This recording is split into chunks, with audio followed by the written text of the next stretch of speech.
আচ্ছা, বৃহস্পতিবার তো হয়ে গেল এবারে সংসদের প্রথম অধিবেশন। আমি না এর আগে সংসদের অধিবেশন ঠিকমতো ফলো করি নাই কখনো। মানে কিছু টার্ম নিয়ে মানে অনেকটা অপরিষ্কার। সব আসলে আমিও যে জানি এমনটা না। আচ্ছা চল দেখি কে কতটুকু বুঝি। আচ্ছা, কোরাম কি সেটা আমি জানি। বাংলাদেশের জাতীয় সংসদের রুলস অফ প্রসিজার অনুযায়ী কমপক্ষে ৬০ জন সংসদ সদস্য উপস্থিত থাকলে তখনই পার্লামেন্ট সেশনে যেতে পারে, আর এটাকে বলা হয় কোরাম। হ্যাঁ, আর যদি ৬০ জনের কম থাকেন তখন স্পিকার সেই সভাটাকে স্থগিত করে দেন। আর এই যে কোরাম পূর্ণ হলো না, এটাকে আমরা ডাকছি কি কোরাম ক্রাইসিস। জানিস, টিআইবির গবেষণার প্রতিবেদন পার্লামেন্ট ওয়াচ বলছে যে ২০১৮ সালের নির্বাচনের পর যে সংসদ গঠিত হয়েছিল সেখানে কোরাম ক্রাইসিসে প্রায় ৭০ ঘন্টা সময় ব্যয় হয়, যার অর্থমূল্য প্রায় ১১১ কোটি টাকারও বেশি। আসলেই। আচ্ছা, আরেকটা টার্ম শুনেছিলাম, পয়েন্ট অফ অর্ডার। এটা কি? হ্যাঁ, ধর কোনো সদস্য যদি মনে করেন যে সংসদে কোনো একটা বিধি লঙ্ঘন হচ্ছে, কিংবা তার যদি কোনো আলোচনায় কমেন্ট করার থাকে কিংবা কোনো আপত্তি থাকে, তাহলে তিনি পয়েন্ট অফ অর্ডার রেজ করতে পারেন। আচ্ছা, আর আরেকটা জানি সেটা হলো বিল, যেটার অর্থ হচ্ছে নতুন কোনো আইনের প্রস্তাব অথবা কোনো আইন সংশোধনের প্রস্তাব। হ্যাঁ, বিল এবং আইনের পার্থক্য নিয়ে না আমারও বেশ কনফিউশন ছিল একটা সময়। আমার বিল হলো সংসদে কোনো একটা প্রস্তাব উত্থাপন, আলোচনা বা সংশোধন, এবং ভোটের মাধ্যমে যখন সেটা পাশ হয় তখন সেটা হয় আইন।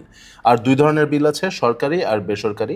আর সংসদে যখন মন্ত্রীরা কোনো প্রস্তাব উত্থাপন করেন সেটা হলো সরকারি বিল, আর মন্ত্রী বাদে অন্যান্য সংসদ সদস্যরা করলে এটা হয় বেসরকারি বিল।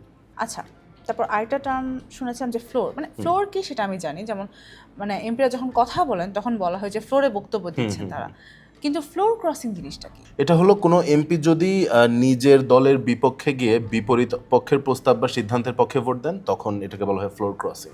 এমন কি করা যায়? এটা আসলে এক এক দেশে এক এক রকম, তো মানে কোথাও একটু ফ্লেক্সিবল, কোথাও কিছু কিছু নিষেধাজ্ঞা আছে, আর কোথাও একেবারে নিষেধ। আর আমাদের এখানে ঘটনাটা কি? আর সংবিধানের ৭০ অনুচ্ছেদে বলা আছে যে কেউ ফ্লোর ক্রসিং করলে তার সদস্যপদ বাতিল হয়ে যাবে। আচ্ছা, আরেকটা ইন্টারেস্টিং টার্ম আছে ওয়াকআউট।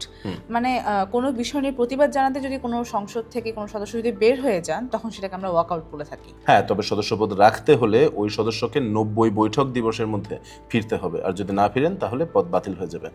আর দুইটা টার্ম শুনেছি, এক্সপাঞ্জ আর হলো ট্রেজারি বেঞ্চ। আচ্ছা, ট্রেজারি বেঞ্চ কি সেটা আমি জানি। মূলত সরকারি দলের সদস্যরা যে আসনগুলোতে বসেন সেটাকে আমরা ট্রেজারি বেঞ্চ বলে থাকি। আর স্পিকারের ডানের সামনের বেঞ্চগুলোই মূলত ট্রেজারি বেঞ্চ, তাই না? ঠিক বলেছিস। আর এক্সপাঞ্জ ওইটা আসলে আমার জানা নেই। সংসদে কেউ আপত্তিকর বা অসাংবিধানিক কিছু বললে তা কার্যবিবরণী থেকে মুছে ফেলার আদেশ দিতে পারেন স্পিকার, আর এইটাকেই মূলত বলা হয় এক্সপাঞ্জ করা। আচ্ছা, অনেকগুলো বিষয় এখন ক্লিয়ার হলাম। তাহলে দেখি এবার যে অধিবেশনগুলো দেখে বুঝতে পারি কিনা।